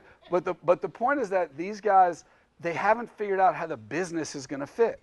So right now you think, okay, well then Netflix can control the world. Bullshit, because Netflix can't make enough shit to satisfy all of you guys, right? It'll be impossible. So my view is it's going to become niches. It's going to become a bunch of these things. There will be 4 or 5 big companies that are the underlying streaming services, right? And the real question is, how many things will you guys subscribe to? Clearly, subscription has become the right model. And the reason it's the right model is because you're paying up front, right? If I could put a flag up on the internet and say, hey, subscribe to me. You like the 30 movies I've made, right? Just buy the tickets now, right? And then I'll go make shit and that's a good business, right? That doesn't exist if you're working in theaters, right? It doesn't exist. So that's why HBO's been crushing it for the last 20 years and nobody talks about it. It's because people are prepaying. You like Sopranos, you subscribe, and you're fucking hoping they come up with Game of Thrones. Because if not, you're still spending $9 a month for HBO. It's not a fucking thing you want to watch, right? So the point is that, to me, what it is the industry is so arrogant that it hasn't caught up to the humans, right? And the humans are out there saying, dude, I know you want me to go to the theater. I know you think it's romantic. I know you think seeing Dunkirk on the 70 millimeter fucking screen is the coolest thing on earth, right? I have a job. My kids are over here. I like Christopher Nolan. I'd like to watch your movie, right? And guess what? The Walmart, it actually sells a 60-inch TV with surround sound. So you know what? That's pretty fucking good. I like my kitchen. I like the pause button. Like, wake the fuck up. And that's where my big thing is that we as an industry have to figure this shit out. And my point is, to me, it's awesome because it's this great leveling. Because now it's the honest thing of we're competing with everybody else. Your generation is the first generation which every night, every time you have a minute free, have 4 choices. Particularly live in a city like this. You can go see live music. You can go to a fucking theater and watch a play. You can see the ballet. You can come here and work on something. You can play a video game. You can do, and half of that shit you can all do on your phone, which is in your pocket, right? So the point is that we're just assholes. We've been sitting around owning it. We're in my little town, 1 new movie a weekend. If I was taking my girlfriend out, we were going to see that movie. It didn't fucking matter if I thought it was the dumbest idea on earth. I need to get away from my parents. I need to go somewhere, and her parents would only let her come to the movies. That is an unfair business thing, right? If Starbucks could just walk in here and say the only place you can buy coffee in San Francisco is the Starbucks, they'd be more successful than they are now. But they can't say that. So they know every day they're competing against Pete's and the local fucking guy down the road and the dude in the truck and the person by here and the 7-Eleven, right? And they're thinking through how do I make most people want to come into Starbucks, right? And what I'm telling you is what you're going to see is those dudes, the dudes running Starbucks, the guys that are running are going to take over this business over time, right? And it's going to be much more consumer friendly. It's going to be controlled, right? That's why there's not a chain of coffee all over the country. There's a few, and that's what it'll be. There'll be a few of these massive entities that will then have a bunch of brands, right? So when you subscribe, you can say, I'm subscribing to the old women section, right? But I also get access to the other things for when my grandkids come over. Or I'm subscribing to Disney, right, for my little kids, but there's also something there for the babysitter when she comes and I got to go. And that's the real question that's out there. Are you going to subscribe to all of these different things? I don't think so, right? The YouTube TV thing they got out now, they call it a skinny bundle. So how big does a bundle have to be? $35 a month. You get your local channels, you get 4 or 5 things. Is that enough? I don't know, right? Disney just announced they're not going to put anything on Netflix anymore. Okay, when you can't get Marvel shit on Netflix, how many of you guys are going to cancel your subscription, right? You keeping it just to watch House of Cards? Well, that just got canceled, but whatever it is, right? Like, we don't know. And when the money is totally fucking confused about what's happening, the creative guys, you get a little bit of your ass handed to you because they just don't know. And so they don't know. When I came up in the heyday where DVDs selling like fucking gangbusters, foreign markets are opening up every day, they're just churning out money. Yeah, I want to make a movie about 2 assholes from South Boston, one of them who's a math genius. That sounds great. How much you need? $25 million? Okay, have a good time. I couldn't sell Good Will Hunting today with Matt and Ben, who they are today. You couldn't sell that movie, right? So that's not because people don't think it's a good movie. It's because they don't know how to find the people that might go see it. Back then, there was also different theaters. There was the art house theater, so you wake up, you feel like you're trying to impress a girl. You're like, I'm going to go to the one with subtitles. You know where the fuck to go for that movie, right? You want to go see Batman? You're going to the Cineplex, right? Now what are you fucking going to do? Going to go to the ArcLight? I'm going to figure out, I don't know, ArcLight's got Wonder Woman and this little movie, Fruitville Station. Shit. Now if I take my girl in there, do I look like a jackass that I don't know what Fruitville Station is? And I don't really want to go see Wonder Woman, but I can't say that to her, right? Like, my point is, like, we've just fucked it up because we just didn't care. Nobody spent any time trying to figure out the consumer contract between the filmmakers or the storytellers and the world. And it's the same thing on TV. You got 3 channels. The network TVs were the only ones that could afford the big shows. And the HBO's just eating their fucking lunch. They're like, shit, we got to start figuring out, oh, but we're fucked. We have standards and practices. You're not going to get any dragons eating people. There's no naked girls. You can't do that on CBS. Fuck. What am I going to do now? Right? Okay, I don't know. I got to figure out this. They're all trying to figure out what's going to happen. Literally, there's not one person who is marketing and distributing stories who has any fucking idea what can work over time with different stories. I think anyone could have said Bruce Springsteen going on Broadway, playing some music, he can probably sell out. But that isn't a business unless you're just going to back him up with the 7 other Bruce Springsteens, right? That's what they do in Vegas, you know, Celine and then a Cher and then it's somebody else, and those people still go. It's really hard to do in our business. And the other thing is you also got the international community just coming in like gangbusters. It's like, hey, fuck you. You're not the only people who can make movies, right? So you're going to get great movies coming out of all these new countries. You're going to get other stuff coming in, and it's just they haven't figured it out. And so what I think they call it, there's a term, I guess, I'm not that familiar with it, but I like the way it sounds, is they call it a correction. And the business is in a massive correction. It's just going to come down. They're going to realize this is what it is. And the truth of the matter is, I love Manchester by the Sea. I'm really happy it did what it did. But there is no logical reason anyone needs to go see that in a theater, right? It's not massive. It's not whatever. It's not anything. And that's why when Amazon made the offer, we were like, fuck yeah, let's go with those guys, right? And then they decided to put it out in theaters, right? Now, again, it's fun. It can be cathartic to cry in front of a whole bunch of strangers, but a lot of people don't like to do that. But that's what I'm saying is, like, I understand. I did go see Dunkirk at 70 millimeter, and I'm glad he made it that way, and it was cool, right?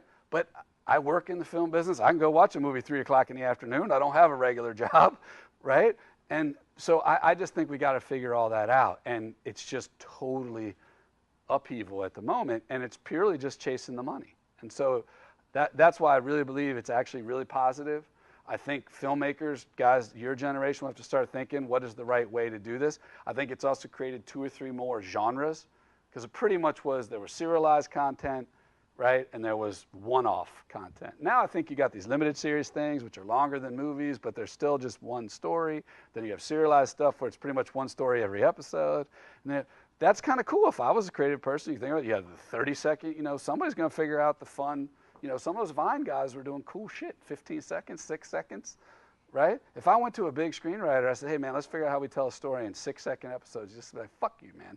That's the dumbest thing I ever heard. Someone's going to do it, right? And they're going to make a lot of money. And people realize, it's like when Serial came out, the podcast. People were like, you know what? If you do it a certain way and you get me excited, podcast is just as good a way to be told a story as something else, as long as you manage expectations. I don't think Thor Ragnarok, or whatever the hell it's called, is going to be a good podcast.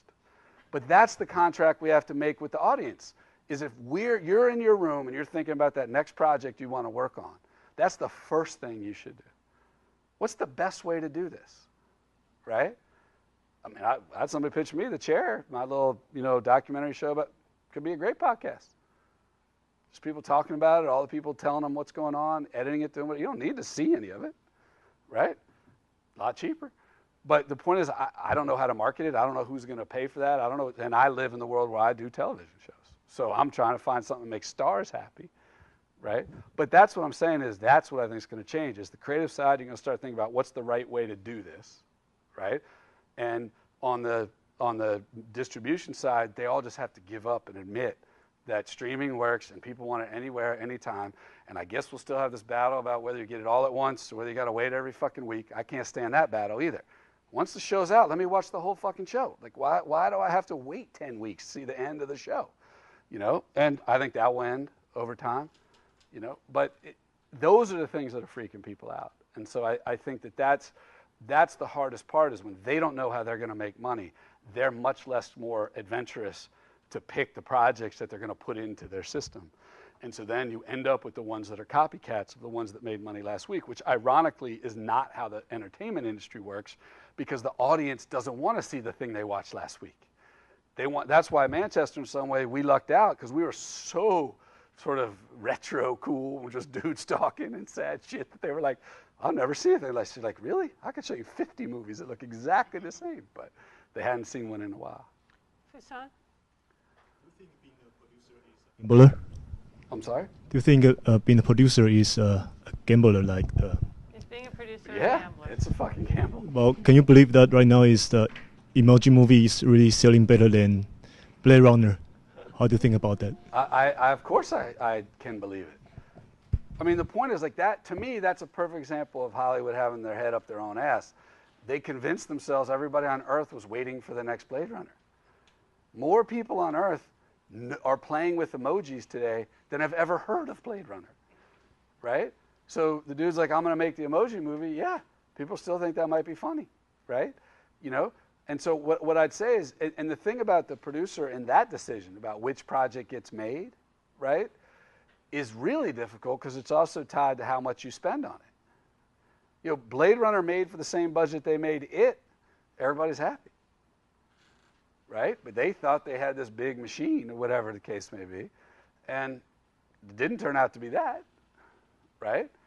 But that's what I think. It's going to be so unpredictable every weekend that no one's really going to be able to know how it plays out and be able to project, because that's the great thing the MBAs did for all of us, was they created this concept of projections. And it's very difficult to project entertainment properties. Does anybody in the back, or are we good? All right. Wait, one more. All right, last 2 questions. You, and then we'll let Chris drive home. Hi, Mike.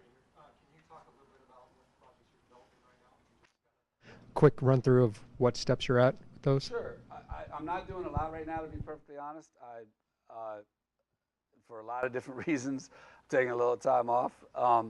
I have 3 or 4 projects from my past that I'm trying to bring back. One is the one Jana and I were talking about, that we worked on before, that I would like to really try to go make that movie. There's a project with Sofia Coppola, who it's the first thing she's ever produced that she's not directing, that is based on a memoir about sort of the first generation of single gay dads, and it's a relatively well-known book called Fairyland. And I just really loved the script, and we had a mutual friend who said you might need some crazy producer like Chris to help you get this movie made. So I'm sort of helping her try to put that together. The American film market is next week, and we're going to try to sell some territories and make that movie. It would shoot up here if we're currently planning to shoot in March. That we can bring a lot of PAs.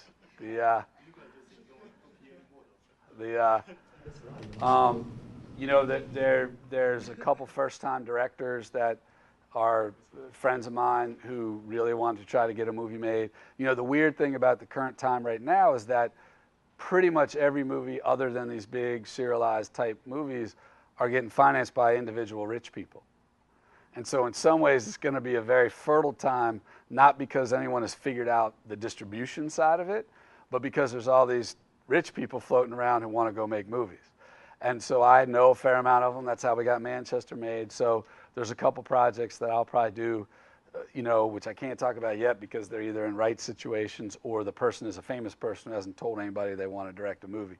But I'll probably help out on some of those.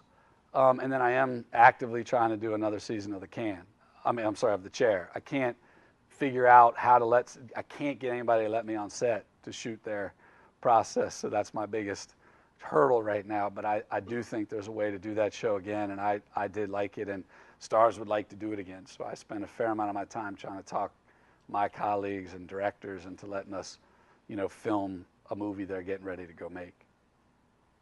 And sir, we said you'd be the last one.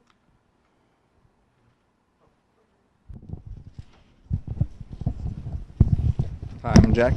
So I was wondering, from the production standpoint, since TV series are becoming way more popular than before, and maybe as popular as movies, probably more than movies watched in the physical theater. I think it'd be like a cool thing to see them in the theaters instead of on the TVs. Now, since it's not happening though, it might be a stupid idea. Like, is it?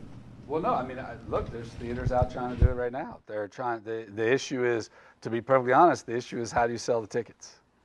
Is it one ticket for all 10 episodes? Is it you got to buy a ticket to every episode, but they're only $3? My wife is producing a horror anthology called Fear Street, and their plan right now is they're making 3 movies, and they'll come out 1 month after each other in the exact same. That's serialized. It's still going to be 90-minute movies, but that's the same way the Sherlock Holmes that Benedict Cumberbatch does on the BBC. They call them episodes, but they're an hour and a half long, and they make 3 or 4 of them. It's what the new Luther's going to be with Idris Elba. The point is more that there's been a psychological decision that for longer periods of time, which would be binging, people don't want to sit in a theater, right? I agree with you. I think there's things people would binge. I think, HBO has tried 3 different times to put Game of Thrones in theaters because they think people would go in, that'd be a group experience. Serious nowadays, like Game of Thrones. Yeah, the problem is it's big economic. That's what I mean. It's this dumbass industry, what they call legacy deals, where if they put it in theaters because the unions and other stuff, they got to pay the actors and everybody a whole different thing because now it's quote unquote a movie, right? So they can't actually put it in theaters because it would cost them, they would literally cost them a ridiculous amount of money because the contracts are done differently for TV versus movies, right? So like in Project Greenlight or The Chair that I did, I'd get in a fight with SAG every single time because I'd have to convince them that when people are in a documentary being themselves, that's not performing. That's you being yourself, right? When you play Will Hunting in a movie, that's you performing. So we'll pay the actors to be in the movies because they're playing characters. We're not going to pay them to be in the documentary. It's taken me 6 months to convince them of that every time I've done it, right? Now we've done it 5 times. So the point is that you have a lot of this legacy crap where literally it's the vocabulary. I always suggest when I come to film school, this will be my last thing, is start a class to figure out the fucking vocabulary for the industry now. As defined by the Academy of Art University, right? This is what TV means. This is what low budget means. This is what art house means.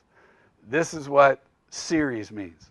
This is what the theater means, We could do it right now with just this group. Guarantee you no one agrees, right? So how do you market when nobody agrees on what the fucking words are, right? And so that's the problem is people would love to do that. And people would go, and theater owners would love to do it, right? But they call up HBO and they say like, hey man, we're selling beers, we're doing shit. We'll show 5 episodes in a row and let people come down. We'll make it into a weekend, binge the whole fucking new season of Game of Thrones, right? Come to theater, eat here, go to the bathroom here, do whatever here, be awesome, right? HBO's like, no, we can't let you do that, right? So that's why I'm saying it will find its way. They will figure it out because the ideas are too good and the humans want that. And at the end of the day, so far I've described us as addicts and whores and, you know, that's mostly what the business is. They'll figure it out because there's a shitload of people that want to do that, right? And so I think you're right. I think the question, though, for you is, depending on what your interest is when do you make that decision? Are there different cuts for Game of Thrones in theater, for Game of Thrones on HBO? Is it a different creative endeavor, even though you're telling the exact same story? Are they longer episodes? Because like on TV, you only want them to be 50 minutes long, but in the theater, you'd accept 90 minutes. So do they cut them together? Well, that costs money. You need editors sitting around deciding what it's going to be, right? Trust me, I'm sure Twitter would love to figure out the 15-second episode of Game of Thrones that they could cut it all into and put it all on your Twitter, right? But that's also the creative thing, is do these delivery mechanisms create different formats, right? I mean, it's not like any writer, and I don't know if you were a screenwriter, sat in a room and said, I want to have a cliffhanger at the end of every third scene. That exists because they want to sell ads, and they're going to go to a commercial break, and they need you to put something in the fucking scene so that it makes me come back after the commercial, right? Trust me, nobody wants that. No one in a creative position was like, I know. Every scene, I'll put in a cliffhanger. Like, what are you fucking talking about, right? Like, well, we got to do it for this, right? So my point is, and just again, on that story of looking at those different ways, I made a movie called Reindeer Games with a director named John Frankenheimer. He's an older director. He'd been around a long time. And John used to love to tell this story about, he started out as a first AD at CBS in a show called Playhouse 60. And Playhouse 60 was one of the first shows on television. And I think if you think about, it's very similar to what's happening right now, which is, so they had this new thing called TV. And they were like, what the hell are we going to put on this thing? Like, we understand news. Okay, we'll figure out sports. But, I mean, what are we going to do? So they're like, I know. Broadway's cool. Let's just put the plays on here, right? That first wave of that show was literally camera just sitting there on the screen, actors doing the plays, right? And he said this young director came in, and he was going to direct one of the plays. He's like, I don't understand. Like, one of the things that's fun about the camera is I can do a close-up, right? Wouldn't it be better during that line of dialogue to actually see the person's face? And John said, we're all sitting on set. We're like, what? A close-up? What are you talking about? That might freak everybody out. Fucking close-up. Like, all of a sudden, it's like, whomp, there's the guy's face right in your... I can't do that. If you're sitting in the theater, you got one point of view. It never changes, right? I mean, they might throw up. Like he said, literally a dude yelled out, they might throw up if you use a close-up, right? But they were all like, fuck it, let's try it. Who cares, right? You couldn't make a 30-second commercial without a close-up today, right? Now that happened because they switched mediums. Nobody knew what to put on there. Nobody knew what to do, right? So my point is, get out there and think, what's different on the phone? What can you do telling your story that's different on the phone that's going to make me have subconsciously a better experience than sitting in front of my 80-inch TV, right? I don't know what it is, right? But my point is that's where we are right now, is the audience is reacting differently and the technology is moving so fast. Binging is that way. My sister-in-law is a professor in psychology, and I actually paid her to do this study on why binging seems to be going so much. And it was so painfully obvious. There's this theory, it's called attachment theory. It's what you hear about whenever you're talking about kids, and the monkeys, and they're not getting hugged by their mothers and whatever. And the thing about binging is, if you get attached to the characters, you want to be in their world. You want to just go there. Your life sucks, right? This guy hates his animation movie. He wants to go see something that makes him happy, right? And my point is, so if you decide you love characters, my daughter and I right now love binging this show called Bones. I like this girl, Temperance Brennan. She's fun. She makes me laugh. So I'm having a bad day. Fuck it. I'll just turn on an episode of Bones. It'll make me smile. That's attachment. That's not great writing. That's not the greatest directing on earth. That's probably not even the greatest performances on earth, right? But I just like hanging around with those people in the lab at the Jeffersonian, right? And so my point is, that's a whole new concept. If you're sitting around your screenwriting class and you're thinking, okay, I want people to become attached to these characters. That is totally fucking different than James Bond. I'm not attached to James Bond. I'm not going to walk into James Bond and become an MI6 officer and do whatever. I like those movies, but they're a whole different thing in my head than James Bond is my friend. We were doing Good Will Hunting, Robin Williams. It was amazing, the crowds that would follow this dude around. And we'd be like, I don't understand. And he's like, it's Mork and Mindy. It has nothing to fucking do with any of the movies, right? It's Mork and Mindy. He said, when you're on a show in someone's living room and they're laying, or their bedroom, and you're laying in bed in their PJs watching the show, psychologically they think they know you. So you write different shit when you do that. You make different shows. You do. So that's a thing to think about, is what is the thing that's different? And you guys know better because you grew up that way, right? I got my first smartphone 18 months ago, right? So I don't have any fucking idea what it's going to do. But I just think that's what, when you think, well, it might be cool to show TV in a theater, I would just say, broaden your mind. Don't just think about how do I show TV in a theater. Think about what's a better way to tell a story for a theater. Or what's the better way to tell a story, a serialized story on your phone? Or how's the better way to do it? Because I guarantee you there are ways to do it if you think about the close-up, or you think about color, or you think about sound, or you think about... That changed everything when people did that. And I don't think it's not as massive as adding sound, right, what's happening. But it's still a very different psychological experience when it's in your pocket and you can do it any time. Yeah. I'm all right. I'll answer some questions. Hi, thank you for coming. I just had a quick question, kind of following up on this gentleman's question, is with all the different formats for movies and TV, do you ever think that sometime in the near future the theater system will disappear? I don't, because I think it's its own experience. I think it will get smaller. I think the economics don't really support it anymore.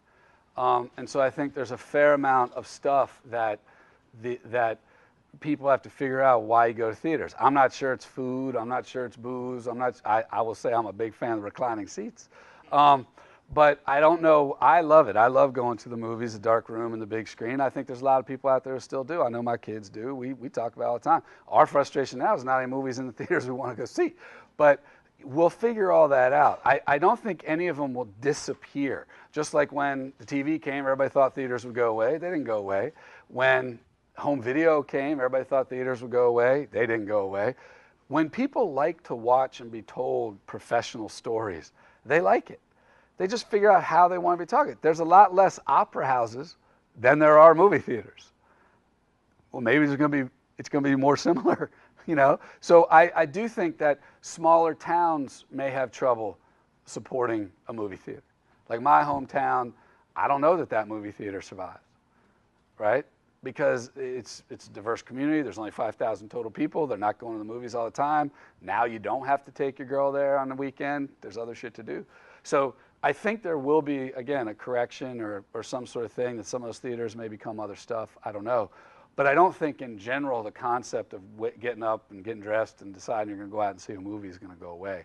It may even go back to the old days where there are these big palaces where you go have fun and you have dinner and you have a thing and the lobby's like Dave and Buster's and then you go in and you watch a movie. You know, they may become, you know, mall exhibits or whatever. Or there'll be ones like Landmarks where it's a different type of movie and they have an audience that goes to them. And the bigger movies are big events in bigger theaters.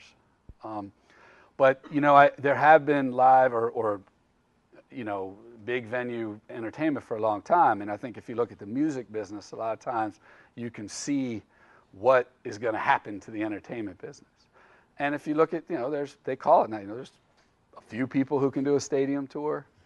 There's a bunch of people who can do 1,000 seats, 1,500 seats, maybe a bar. And then there's a shitload of people doing tours in places that have got a couple hundred people in them at night, right? I think it's going to be more like that, you know.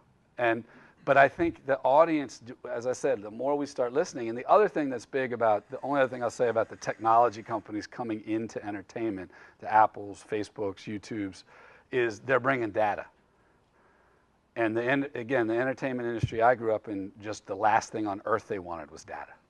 They want to just tell everybody what they're supposed to do. These groups are bringing data. They're coming in and saying, look, this is what people like to do on a Friday night. And I think that actually ultimately will help, you know. But I don't think it's going away forever. Yeah. Isa? When people say producer, we define as a money guy mostly, right? But we do know that big budget films can allow like creative producers and a bunch of different producers. But mostly like in my country also, and here like right now we are working like low budget films. What do you think? Like how much creativity quality do we have to have as a producer, or how much money guy thing do we have to have? I mean, I don't think there's any right answer to that question, although I would say that that's another word that should go into the Academy of Art University vocabulary is producer. What the fuck does that mean, right? What I would say is that today in the professional filmmaking business, there are basically three definitions of a producer. One is somebody who actually knows how to go manage the machine and hire the people and keep it going and make sure things are getting done on time and on budget. And that's a skill set, that's a job, right? Then there's a creative producer who's making some decisions creatively, potentially is the one that found the material, put the people together to go do the thing, and that can be one or the same person. And then there are more what I would call line producers, or guys that really are in the nuts and bolts of how do we get that prop on that stage at that time on that day. And I think there are people who can do all of them. In my experiences, they're all massively time consuming. So certainly in my career, the line producer and the other two have somewhat separated. And I would argue that now, in a lot of ways, you end up with the two of them. You have a practical producer who is sort of making all the trains arrive on time, and you have a creative producer. And they're usually very different, and the creative producer sort of defers to the physical producer on physical stuff, and the physical producer defers to creative producers. But like for me, that makes me old-fashioned. I do both. I'm happy to do both. I can even line produce if I have to, but it's much easier for me not to have to do that because it's such a daily grind. But I do think there's all three of those things. And then I personally think the executive producer role, where you're out just purely raising money or potentially doing the marketing and distribution, is a whole other thing.